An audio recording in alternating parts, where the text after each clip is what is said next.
नमस्कार विद्यार्थी मित्रांनो, पीसीसी ट्युटोरियलमध्ये पुन्हा एकदा तुमचं स्वागत आहे. तर पहा, आपण जो भिंग आणि भिंगाचे जो प्रकार आहे ते हा टॉपिक आपण स्टार्ट केलेला आहे. त्याचं हे लेक्चर नंबर जे आहे ते 5 नंबरचं लेक्चर आहे. तर आजच्या लेक्चरमध्ये आपण काय करणार आहे, तर जे मानवी डोळा असेल तर त्याचे जे भाग दिलेले आहेत ते आणि मानवी डोळ्यामध्ये जे काही दोष असतात तर त्याच्याबद्दल आपण आजच्या लेक्चरमध्ये या ठिकाणी माहिती करून घेणार आहे. तर सर्वप्रथम पहा, तुम्ही मानवी डोळ्याची जर संरचना पाहिली तर मानवी डोळ्याची आकृती तुम्हाला या ठिकाणी दिलेली आहे. ठीक आहे. तर या मानवी डोळ्यामध्ये काय असतं पहा, या ठिकाणी आकृती जी दिलेली, तर सगळ्यात पहिले पहा, या आकृतीमध्ये ही वरती एक अशा पद्धतीने एवढा एक भाग दिसतोय पहा. सगळ्यात पहिले म्हणजे मानवी डोळ्याच्या वरती हा जो सगळ्यात पहिला जो भाग असतो त्याची लेअर जी असते त्याला आपण पारपटल म्हणतो. ठीक आहे. तर पहा, मानवी डोळ्याच्या डोळ्यावरती अत्यंत एक पातळ पारदर्शक पटल असते, त्यालाच आपण काय म्हणतो, पारपटल म्हणतो. म्हणजे आपलं जे डोळ्याचं बुबुळ असतं तर त्याच्यावरती एक तुम्हाला काय असते, अशा पद्धतीने एक लेअर असते, तर त्यालाच आपण काय म्हणतो, पारपटल असं म्हणतो. त्यानंतर पहा, पारपटलाच्या आतमध्ये हा जो भाग दिसतोय ह्यावाला पहा, इथला हा जो भाग दिसतोय ह्याला आपण बुबुळ म्हणतो. ठीक आहे. तर त्याच्यानंतर पहा, पारपटलाच्या मागे एक गडद मांसल असा एक पदार्थ असतो ज्याला आपण बुबुळ असं म्हणतो. ठीक आहे. आता जे बुबुळ असतं पहा, काही जणांचं तुम्हाला काळ्या कलरमध्ये दिसेल. ठीक आहे. तर काही जणांचं थोडंसं म्हणजे दुसरं आपण ज्याला आपण गारोडे डोळे वगैरे असे म्हणतो, म्हणजे येलो कलरमध्ये पण तुम्हाला काहींचे बुबुळ वगैरे दिसतात. तर या ठिकाणचा हा जो भाग आहे, ठीक आहे, तर त्याला आपण काय म्हटलंय, बुबुळ असं म्हणतंय. ठीक आहे. बुबुळाच्या मध्यभागी एक छोटंसं छिद्र असतं, त्याला बाहुली म्हणायचंय. तर आता पहा, जर आपल्या डोळ्याचं जे बुबुळ असेल पहा, समजा हे डोळ्याचं बुबुळ आहे, तर त्याच्या बरोबर मध्ये एक छोटंसं छिद्र दिसतं तुम्हाला. तर हे जे छोटंसं छिद्र आहे त्याला आपण काय म्हणतो, बाहुली. मग आता डोळ्यावरती जो प्रकाश पडतो तो प्रकाश हा काय असतो, या बाहुलीमधून आतमध्ये जात असतो. मग जेवढा डोळ्यावरती प्रकाश पडेल तो या बाहुलीमधून काय होत असतो, आतमध्ये जात असतो. तर तुम्हाला इथं थोडक्यात जर सांगायचं झालं तर पहा, हे बुबुळ आहे समजा डोळ्याचं, आणि त्याच्या शेजारी हे समजा तुमचे काय, हे आतमधलं एक छोटंसं छिद्र आहे. आता होतं कसं पहा, समजा हा जो भाग आहे याच्यावरती काय होतंय, समजा इकडनं सूर्याची किरणं वगैरे येत आहेत. ठीक आहे. जर इकडं प्रकाशाचे किरण वगैरे जे आहेत ते जर जास्त असतील तर ह्याची साईज काय होते, कमी होते. आणि जर प्रकाशाचे किरण कमी असतील तर याची साईज काय होते, वाढते. म्हणजे हे जे छिद्र आहे याचा आकार काय होतो, वाढतो. कधी प्रकाशाचे किरण कमी असतील तेव्हा. आणि प्रकाशाची किरण जर जास्त झाली तर याचा आकार काय होत असतो, कमी. कारण कशासाठी पहा, जर इथं प्रकाशाचे किरण जर जास्त आले तर याचा आकार कमी कशामुळे होईल, जेणेकरून तो प्रकाश जो आहे आपल्याला तो कमी जाणवेल. म्हणजे जी डोळ्याला जे त्रास होणार आहे तो त्रास काय होऊन जाईल, कमी होईल. आणि इथं कसं आहे, प्रकाशच कमी आहे, त्याच्यामुळे याचा आकार मोठा झाल्यामुळे काय होईल, हे जास्तीत जास्त ह्याच्यातून काय होईल, प्रकाशाचे किरण आतमध्ये जातील.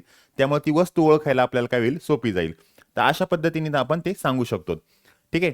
आता पहा, प्रकाश जास्त असेल तर बाहुली काय होत असते, आकुंचन पावते. तसे कमी प्रकाशात बाहुली काय होते, रुंदावते. ठीक आहे. जे आता तुम्हाला सांगितलं होतं ते. डोळ्याच्या बाहुलीच्या लगतच मागे एक पारदर्शक बहिर्गोल स्फटिकमय भाग असतो आणि ह्यालाच आपण भिंग म्हणतो. मग आता पहा, हे झालं बुबळ एवढा पोर्शन, आणि इथं पहा एक अशा पद्धतीने एक द्विबहिर्गोल आकाराचा एक भाग दिसतोय पहा. मग त्यालाच तुम्ही काय म्हणणार येतं, नेत्रभिंग असं म्हणणार येतं. ठीक आहे. आणि नेत्रभिंगामुळे डोळ्याच्या आत पडद्यावरील उलट आणि समजा काय होते, वास्तव वगैरे प्रतिमा तयार होते.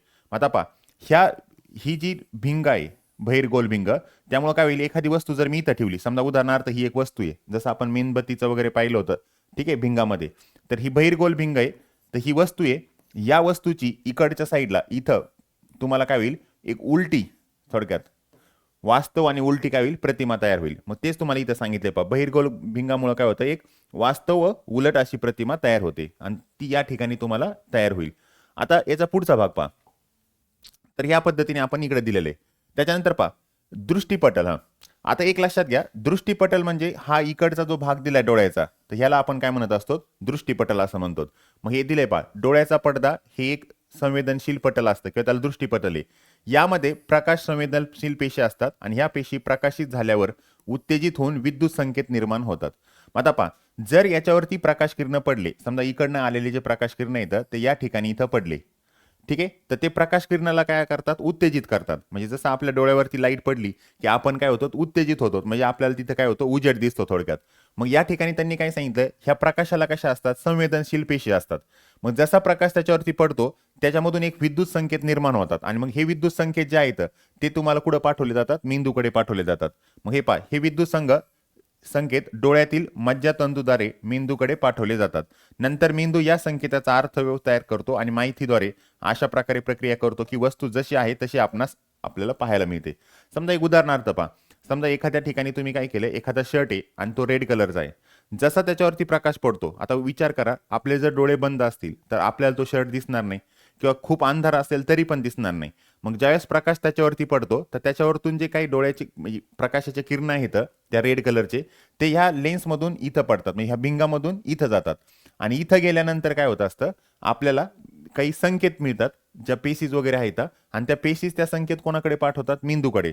आणि मेंदूमध्ये पहिलेच आपल्याकडे एक माहिती काय असते, म्हणजे फिक्स झालेली असते की ही जी वस्तू आहे ती लाल कलरची आहे आणि अशा आकारामध्ये जी दिसते याचा अर्थ आपण ह्याला शर्ट असं म्हणू शकतो. ठीक आहे. सो या पद्धतीने तुम्ही त्या ठिकाणी ते सांगू शकतात.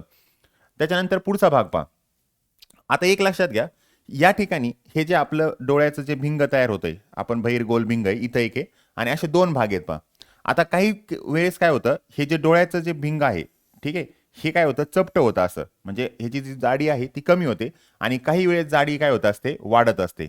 मग जाडी चपटी कधी होते पहा, जर आपण दूरची वस्तू पाहत असू, समजा एखादी वस्तू खूप दूर आहे, मग त्यावेळेस अशा पद्धतीने मग हे जे भिंग आहे हे काय होतं, चपटं होतं, जेणेकरून त्याची वस्तू जी आहे, वस्तूची प्रतिमा जी आहे ती परपटलावरती इथं व्यवस्थित दिसावं.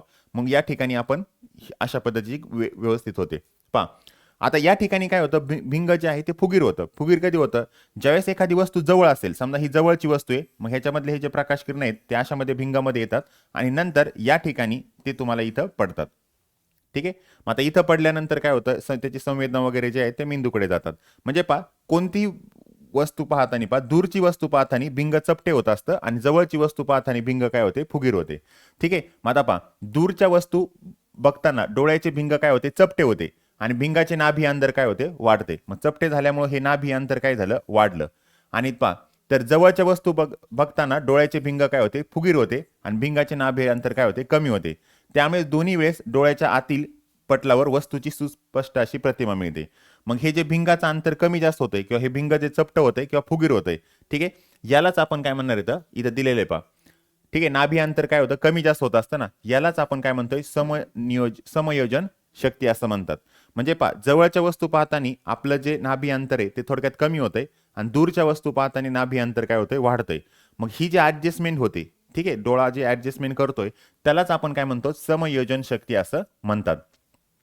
त्यानंतर पहा, लवचिक भिंग कमी अधिक फुगीर करून त्याची वक्रता बदलून समयोजन साधता येत असले तरी डोळ्यातील भिंगाचे नाभी अंतर विशिष्ट अंतरापेक्षा कमी करता येत नाही. आता पहा, ह्या दोघांमधलं जे नाभी अंतर आहे ते विशिष्ट अंतरापर्यंतच कमी किंवा जास्त करू शकतात, त्यापेक्षा जास्त नाही. आणि जर त्यापेक्षा जास्त कमी जास्त करायची गरज पडत असेल तर याचा अर्थ त्या ठिकाणी आपण काय सांगू शकतो, तो जो काय मानवी डोळा आहे, तो ज्या माणसाचा डोळा आहे त्याला एक तर दूरची वस्तू किंवा जवळची वस्तू सुस्पष्ट दिसणार नाही. मग तेच आपण या ठिकाणी इथं काय करणार येतं, पाहणार येतं. आता सगळ्यात पहिले पहा, जर समजा आपण एक विचार करू शकतो पहा. हा, तर सगळ्यात पहिले आपण काय करू, निकट दृष्टिकता घेऊ पहा. आता निकट दृष्टिकोता म्हणजे नेमकं काय पहा. पहा, समजा दृष्टीदोष आणि त्याच्यावरतील उपाय आपल्याला एक पाहायचंय. त्याच्या पहिले आपण इथे एक भाग दिलेला आहे पहा. ठीक आहे. एक निकट बिंदू म्हणून एक मुद्दा दिलेला आहे तुम्हाला या ठिकाणी पहा.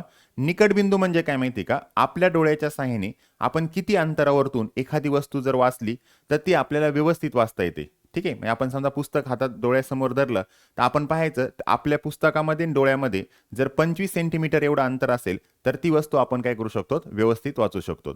जर ती वस्तू त्याच्यापेक्षा जास्त जवळ आली तर ती वाचायला आपल्याला अवघड जाते आणि जर त्यापेक्षा जास्त दूर गेली तरी वाचायला काय होत असते, अवघड जात असते. मग कमीत कमी आपल्या डोळ्यापासून किती अंतरावर ती वस्तू असली पाहिजे की जेणेकरून आपल्याला ती वाचायला सहज सोपी जाईल, तर त्या अंतरालाच आपल्याला काय म्हणायचंय, निकट बिंदू असं म्हणतोय. मग मानवी डोळ्यासाठी ते अंतर किती असतं, 25 सेंटीमीटर. म्हणजे पहा, निरोगी डोळ्यापासून ज्या कमीत कमी अंतरावर वस्तू असताना सुस्पष्टपणे डोळ्यावर ताण न देता दिसू शकते त्या अंतरालाच आपण काय म्हणतो, सुस्पष्ट दृष्टीचे लघुत्तम अंतर असं म्हणतात. आणि वस्तूच्या आणि त्या स्थानाच्या डोळ्याच्या निकट बिंदू असं पण म्हणतात. निरोगी मानवी डोळ्यासाठी हा निकट बिंदू किती असतो, 25 सेंटीमीटर एवढा असतो. ठीक आहे. तर अशा पद्धतीने तुम्हाला या ठिकाणी इथं काय केलेलं आहे ते दिलेलं आहे. ठीक आहे. डोळ्यापासून ज्या जास्तीत जास्त अंतरावर वस्तू असताना ती सुस्पष्ट दिसते त्या अंतराला सुस्पष्ट दृष्टीचे अधिकतम अंतर असे म्हणतात किंवा त्याला तुम्ही दूरबिंदू असं म्हणतात. मग आता पहा, एखादी वस्तू आहे ती जास्तीत जास्त किती दूर अंतरावरती पाहिल्यानंतर पण तुम्हाला व्यवस्थित दिसते. ठीक आहे, म्हणजे समजा एखादं पुस्तक आहे, तुम्ही जास्तीत जास्त किती अंतरावरती सुस्पष्टपणे वाचू शकतात, ते त्याचं काय झालं, सुस्पष्ट दृष्टीचे अधिकतम अंतर झालं किंवा त्यालाच तुम्ही काय म्हणायचं, दूरबिंदू. कारण दूर असताना पण तुम्ही वाचू शकतात म्हणून त्याच्यावर लक्षात ठेवायचं दूरबिंदू. आणि इथं कसं आहे, कमीत कमी किती अंतरावरती असताना ती वस्तू तुम्ही व्यवस्थित पाहू शकतात, तर त्याला आपण काय म्हणायचंय, निकटबिंदू. तर असे हे दोन मुद्दे या ठिकाणी दिलेले आहेत. आता त्यानंतर पहा, जे मानवी डोळ्याचे जे काही दोष दिलेत, तर त्याच्यामधला सगळ्या दृष्टीदोषमध्ये त्यावरील उपाय वगैरे इथं दिलंय. तर सगळ्यात पहिले जे दिलंय पहा, ते लघुदृष्टी किंवा निकट दृष्टीता. लघु म्हणा किंवा निकट, निकट म्हणजे काय, जवळचं. म्हणजे पहा, ज्या माणसाला जवळचं दिसतं व्यवस्थित आणि दूरच्या गोष्टी व्यवस्थित दिसत नाही, त्यालाच तुम्ही काय म्हणू शकतात, लघुदृष्टीता किंवा निकट दृष्टीता असं म्हणतात. मग आता ह्या माणसाच्या डोळ्यामध्ये होतं काय पहा, समजा इथं वस्तू जवळची आहे, मग जवळची वस्तू ठेवल्यानंतर याच्यातले जे प्रकाश किरण येतं, तर या अशा पद्धतीने जी डोळ्याची भिंग आहे याच्यामधून जातात आणि इथं जे काय आपल्याला प्रतिमा वगैरे इथं मिळते. ठीक आहे, जे काय आपलं परपटल वगैरे आहे, तर तिथं तुम्हाला त्याची काय होत असते, प्रतिमा मिळत असते, जे आपण इथं ऑलरेडी इथं सांगितलं होतं पहा. ठीक आहे, ठीक आहे, या आकृतीमध्ये इथं सांगितलं होतं पहा. हे दृष्टीपटल वगैरे जे आहे हे हे असतं आपलं भिंग आणि वस्तू आपण काय करणार आहे, इकडच्या साईडला ठेवणार आहेत. जर एखादी वस्तू इथं ठेवल्यानंतर ह्या दृष्टीपटलावरती इथं जर प्रकाश किरण पडत असतील त्या प्रतिमेचे, तर समजायचं ती वस्तू जी आहे तिची प्रतिमा आपल्याला पाहायला सोपी जाईल किंवा आपण ती प्रतिमा काय करू शकतो, पाहू शकतो. ठीक आहे, तर आता पहा, हां, या ठिकाणी तुम्हाला इथं आकृतीमध्ये, पहिल्या आकृतीमध्ये काय दाखवलंय पहा, ही जी वस्तू आहे, तर ह्या वस्तूमध्ये जवळची वस्तू ठेवलेली आहे, तर या ठिकाणी अशा पद्धतीने प्रकाश किरण जातात आणि इथं तुम्हाला दृष्टीपटलावरती इथं तुम्हाला काय होते, प्रतिमा दिसते, म्हणजे ही वस्तू तुम्ही पाहू शकतात. आता दूरच्या वस्तूमध्ये कसं असतं, हे तुम्हाला ऑलरेडी मी काय केलं होतं, ज्यावेळेस वस्तू दूर ठेवली होती त्यावेळेस तुम्हाला सांगितलं होतं की हे जे प्रकाश किरण असतात ते एकमेकाला काय असतात, समांतर असतात. मग इथं काय होतं, ह्या ठिकाणी दूर वस्तू ठेवल्यामुळं, ठीक आहे, तर हे जे प्रकाश किरण जे येतं ते इथंच हे होतात. आता दृष्टीपटल राहतं इथं आणि सगळे प्रकाश किरण गोळाकुडं होतात इथं. मग आता इथं जर झाले तर आता ज्या पेशीज आहेत, ज्या संवेदनाशील पेशीज आहेत त्या इथं येतात आणि प्रकाश किरण इथं एकवटले जातात. मग त्याच्यामुळं काय होतं, ही जी वस्तूचे किरण आलेले येतं ते त्या ठिकाणी दृष्टीपटलावर न पडल्यामुळं या ठिकाणी जी वस्तू आहे ती आपल्या डोळ्याला दिसत नाही. ठीक आहे, मग अशा मानवी डोळ्यामध्ये जो दोष असतो त्यालाच आपण काय म्हणतो, निकट दृष्टीता असं म्हणतो. मग आता हा दोष आपल्याला काय करायचा आहे, कमी करायचा आहे. तर हा दोष कमी करण्यासाठी काय करायचं पहा, या ठिकाणी हे जे प्रकाश किरण आहेत तर त्याच्यामध्ये इथं योग्य प्रकारचं आंतरगोल असलेले एक भिंग वापरायचं. मग आता आंतरगोल भिंग काय करतं, हे जे प्रकाश किरण असे समांतर आले होते तर या प्रकाश किरणाला काय करतं, एकमेकांपासून असं दूर पाठवतं थोडक्यात. असं जसं इथं ह्या ठिकाणी आले होते पहा, हे पहा प्रकाश किरण इथं जाताना पहा एकमेकांपासून दूर चालले होते. मग हे जे समांतर चाललेले प्रकाश किरण येतं तर त्यांना काय करतं, एकमेकांपासून दूर पाठवतं, मग जेणेकरून हे प्रकाश किरण सगळे नंतर इथं दृष्टीपटलावरती एकवटले जावत. तर अशा पद्धतीने हा दोष काय केला जातो, तुम्ही म्हणजे दोष जो आहे तो कमी केला जातो. तर पहा, तुम्हाला इथं निकट दृष्टीतामध्ये काय सांगितलं, जवळच्या वस्तू दिसतात पहा. या दोषामध्ये मानवी डोळा जवळच्या वस्तू व्यवस्थित पाहू शकतो पण दूरच्या वस्तू त्याला स्पष्ट दिसत नाहीत. म्हणजेच डोळ्याचा दूरबिंदू अनंत अंतरावर नसून तो जवळ अंतरावर असतो. निकट दृष्टीता दोषात दुसऱ्या वस्तूची प्रतिमा डोळ्यातील दृष्टीपटलाच्या अलीकडेच तयार होते. पहा इथं काय दिले पहा, तुम्ही जवळच्या वस्तू एकदम व्यवस्थित पाहू शकतात पण दूरच्या पाहता येत नाही. याचा अर्थ जो अनंत बिंदू आहे, अनंत बिंदू म्हणजे काय, जास्तीत जास्त तुम्ही किती अंतरावरती पाहू शकतात, तो बिंदू जास्त दूर नाहीये. मग समजा जास्त दूर असेल ते इथं, समजा तो बिंदूच इथं कुठंतरी आहे. ठीक आहे, समजा असं गृहीत धरा तो बिंदू इथं कुठंतरी आहे. आता आपण काय केले, वस्तू खूप दूर ठेवली ना, वस्तू दूर ठेवल्यामुळं तिथपर्यंत तो जो ही जी डोळ्याची लेन्स आहे किंवा भिंग आहे ती वस्तू पाहू शकत नाही. मग निकट बिंदू जवळच्या बिंदूला मात्र किंवा जवळच्या वस्तूला मात्र तो काय करू शकतो, पाहू शकतो. मग तुम्हाला हेच दिलंय पहा, अनंत अंतरावर नसून तो जवळ असतो. पहा निकट दृष्टीता दोषात दूरच्या वस्तूची प्रतिमा डोळ्यातील दृष्टीपटलाच्या अलीकडेच तयार होते. मग पहा दूरची वस्तू असेल तर त्याची प्रतिमा काय होते, अलीकडेच होते. हा दोष जर तुम्हाला काढून टाकायचा असेल, ठीक आहे, डोळ्यातील पारपटल व नेत्रभिंग यांची वक्रता वाढल्यामुळे भिंगाची अभिसारा शक्ती काय होते, जास्त असते. आता पहा वक्रता जास्त वाढली ना, वक्रता वाढली म्हणजे काय, हे जे भिंग आहे ह्या भिंगाची काय होते, जाडी वाढते. भिंगाची काय होत असते, जाडी वाढते. मग भिंगाची जाडी वाढल्यामुळं काय होत असते, भिंगाची जाडी काय होते, वाढते. त्याच्यामुळं त्याचं जे नाभी अंतर आहे, नाभी अंतर म्हणजे कोणतं, हे भिंग आणि हे दृष्टीपटल जे होतं तर यांच्यामधलं जे अंतर आहे ते अंतर काय होतं किंवा नाभी अंतर जे आहे, ठीक आहे, तर इथं लिहू शकतो पहा, जे नाभी अंतर आहे, नाभी अंतर जे आहे ते काय होतं असतं, कमी होतं. नाभी अंतर काय होतं, कमी होतं. मग आता वक्रता वाढली म्हणजे काय झाली, भिंगाची जाडी वाढली.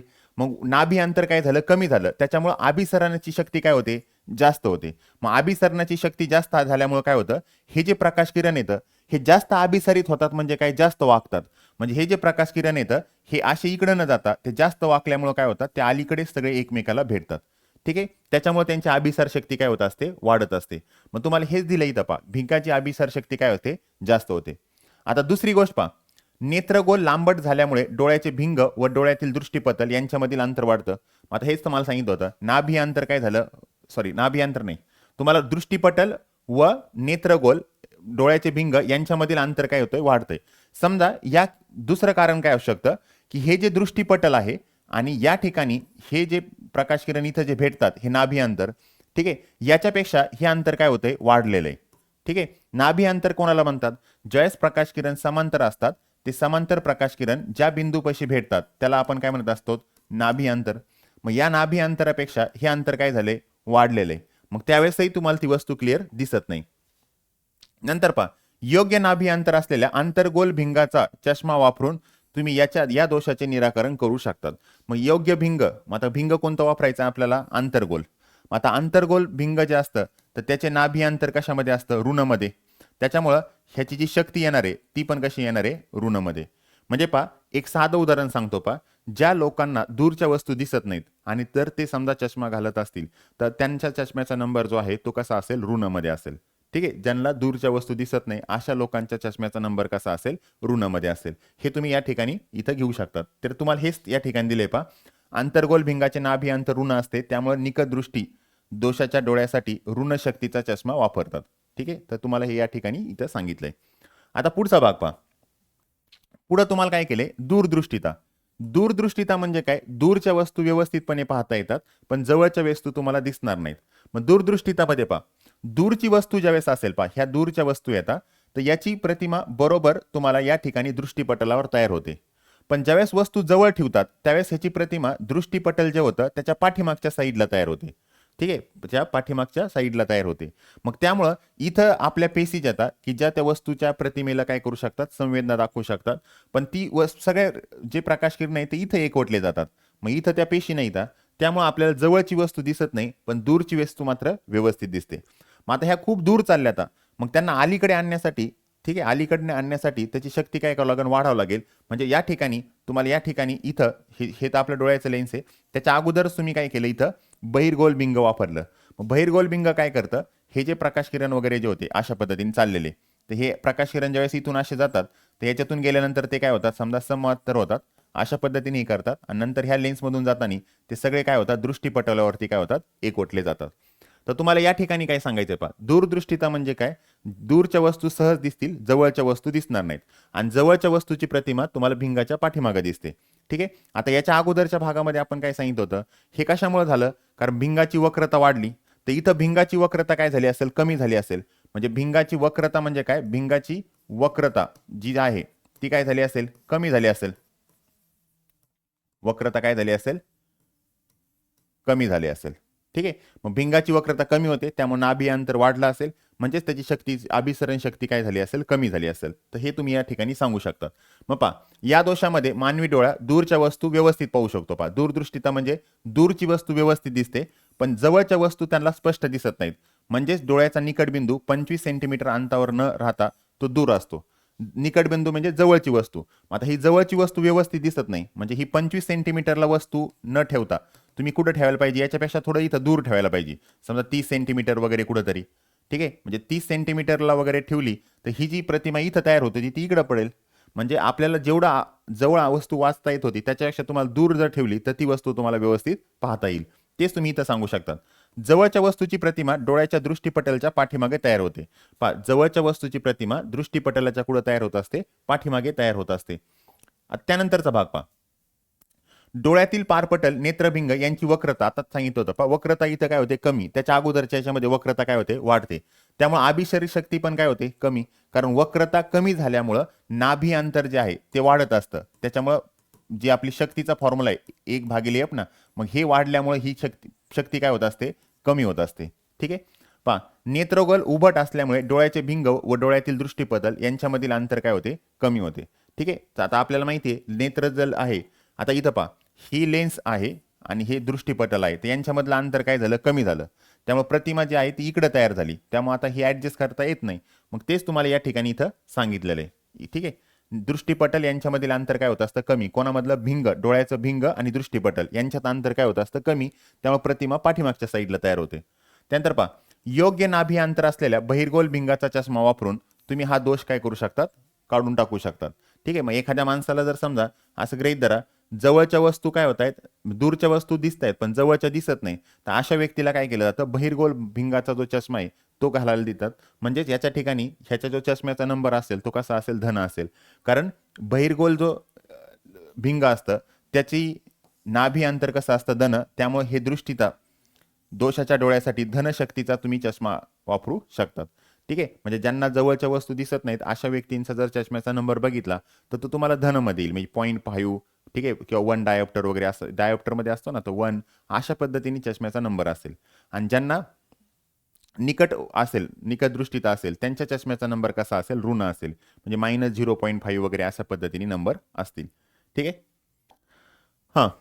आता वृद्ध दृष्टीता. आता वृद्ध दृष्टीतामध्ये काय होतं, ज्यावेळेस एखादा वयस्कर व्यक्ती असेल तर वयस्कर व्यक्तीमध्ये काय होतं, जी डोळ्याचं जे भिंग आणि दृष्टीपटल आहे तर यांचं अंतर कमी जास्त होत असतं. मग आता हे तरुण वयामध्ये होतं ॲडजस्ट, पण ज्यावेळेस वय झाल्यानंतर काय होतं, हे जे अंतर कमी जास्त होत होतं, म्हणजे जी ॲडजस्टमेंट होती ती, तर त्याला आपण समयोजन असं म्हणत होतो. तर ती समयोजन शक्ती काय होऊन जाते, कमी होऊन जाते. मग अशा व्यक्तींना काय होतं, दूरच्या वस्तू ज्या येतात त्या व्यवस्थित काय होत नाहीत, दिसत नाहीत. ठीक आहे. आता पहा, वाढत्या वयानुसार काय होतं, डोळ्याचे समयोजन शक्ती काय होते, कमी होत जाते. त्यामुळे डोळ्याजवळील भिंगाचे स्नायू भिंगाचे नाभी अंतर बदलण्यासाठी क्षमता गमावतात. म्हणजे जे नाभी अंतर बदलायला पाहिजे होतं तर ते अंतर बदलण्याची क्षमता काय होतात, गमावतात. म्हणजे वयस्कर माणसाचा निकट बिंदू डोळ्यापासून मागे सरकतो. त्यामुळे त्यांना चष्म्याशिवाय जवळच्या वस्तू सहजपणे किंवा सुस्पष्ट दिसणे कठीण होते. ठीक आहे. त्यामुळे जवळच्या वस्तू त्यांना चष्म्याशिवाय सहज किंवा सुस्पष्टपणे दिसणं काय होतं, अशक्य होतं. कारण काय होतं, तो जो निकट बिंदू आहे तो कुठं सरकला, मागे. निकट बिंदू मागे सरकल्यामुळे काय होईल, ही जी डोळ्याचं भिंग आहे, ठीक आहे, आता इथं निकट बिंदू आहे समजा, असं इथला जो निकट बिंदू आहे तो इथं न राहता इकडे सरकलाय. मग त्याच्यामुळे जी प्रतिमा इथं दृष्टीपटलावर तयार व्हायला पाहिजे ती इथं होणार नाही. मग समजा जवळच्या याची जर प्रतिमा बाहेर तयार झाली असेल, जसं आपण आत्ता पाहिलं होतं, सेम त्याच पद्धतीने इथं तुम्हाला ते दिलेलं आहे. ठीक आहे. आता पहा, काही वेळा लोकांना दूरदृष्टीता, पहा काही वेळेस असं होतं की लोकांना दूरच्याही वस्तू दिसत नाहीत आणि जवळच्याही वस्तू दिसत नाहीत. ठीक आहे. मग काही लोकांचा प्रॉब्लेम असा असतो की त्यांना जवळच्या वस्तू दिसत नाही, दूरच्या पण दिसत नाही. हे दोन्ही दोष जाणवतात. हा दोष दूर करण्यासाठी त्यांना द्विनाभीय भिंगाची हे देतात. मग आता पहा, समजा द्विनाभीय, मग आता समजा असं गृहीत धरा एखाद्या चष्म्याची काच अशी आहे. ठीक आहे. ही चष्म्याची काच आहे. मग आता या ठिकाणी काय करायचं, अर्ध्या ह्याच्यामध्ये वरती काय करायचं, आंतरगोल वापरायचा. ठीक आहे. आंतरगोल. आणि इकडं काय वापरायचा, बहिर्गोल. ठीक आहे. अर्धा भाग जो आहे तो आंतरगोल. मग इथं अशा वेळेस काय केलं जातं पहा, दोन्ही पण हे असेल, आवश्यकता असते. द्विनाभीय भिंगामध्ये वरचा भाग जो आहे तो कसा वापरायचा, आंतरगोलचा भिंगाचा असून तो निकट दृष्टीता दूर करतो. म्हणजे निकट दृष्टीता म्हणजे काय, जवळचं दिसतंय पण दूरचं दिसत नाही. मग दूरच्या वस्तू दिसण्यासाठी आंतरगोल भाग वापरतात आणि दूर करतो. आणि खालचा जो भाग आहे तो बहिर्गोल भिंग असून तो दूरदृष्टीता दोष करतो. ठीक आहे. मग जो खालचा जो भाग आहे तो कोणताही बहिर्गोल असतो. मग तो तो कोणता दोष ही करतो, दूरदृष्टीचा दोष काय करतो, दूर करतो. म्हणजे ज्या दूरच्या वस्तू दिसत होत्या पण जवळच्या दिसत नाहीत, मग त्यासाठी काय करतात, हा जो खालचा जो भाग आहे तो काय करतो, वापरला जातो. ठीक आहे. तर अशा पद्धतीने तो चष्मा या ठिकाणी बनवला जातो. हां. ठीक आहे. तर अशा पद्धतीने पहा, तुम्हाला मानवी डोळा आणि मानवी डोळ्याचे जे काही दोष आहेत याबद्दल या ठिकाणी माहिती दिलेली आहे. ठीक आहे. तर आता या ठिकाणी काय केलेलं आहे, याच्यानंतरचा जो भाग आहे, ठीक आहे, तर त्याच्यामध्ये बहिर्गोल आणि आंतरगोल जे आहेत तर त्यांचा वापर आपण कशासाठी करतो, तो एवढाच भाग आपला राहिलेला आहे. तर तो भाग आपण काय करूया, पुढील लेक्चरमध्ये घेऊया. ठीक आहे. तर या लेक्चरमध्ये पहा, मानवी डोळा असेल, मानवी डोळ्याचे जेवढे काही तुम्हाला भाग दिले तर सगळ्यात पहिले परपटल होतं पहा. त्याच्यानंतर काय होतं, आपलं जे बुबळ होतं, बुबळाच्या आतमध्ये एक छोटंसं छिद्र असतं, त्याला आपण बाहुली म्हटलं होतं. ठीक आहे. आणि हे पहा, पहिले इथं ही आपलं भिंग असतं मेन. त्याच्यानंतर हे जे होतं ही इकडचा भाग होता दृष्टीपटल. तर ह्या भिंगाची मुळं जी काही प्रतिमा तयार होणार आहे ती इथं तयार व्हायला पाहिजे. जर इथं प्रतिमा झाली तरच ती प्रतिमा कुठं मिळणार आहे तुम्हाला मेंदूपर्यंत मिळणार आहे आणि त्याच्या संवेदना तुम्हाला पाहायला मिळणार आहेत. त्याच्यानंतर निकट दृष्टीता असेल, म्हणजे निकट म्हणजे काय, जवळचं दिसतंय दूरचं दिसत नाही, त्यासाठी तुम्हाला अंतर्गोल व भिंगाची वापर करायची. त्याच्यानंतर दूरदृष्टीता म्हणजे काय, दूरचं दिसतंय पण जवळचं दिसत नाही, त्यासाठी तुम्हाला अंतर्गोल वापरायचं.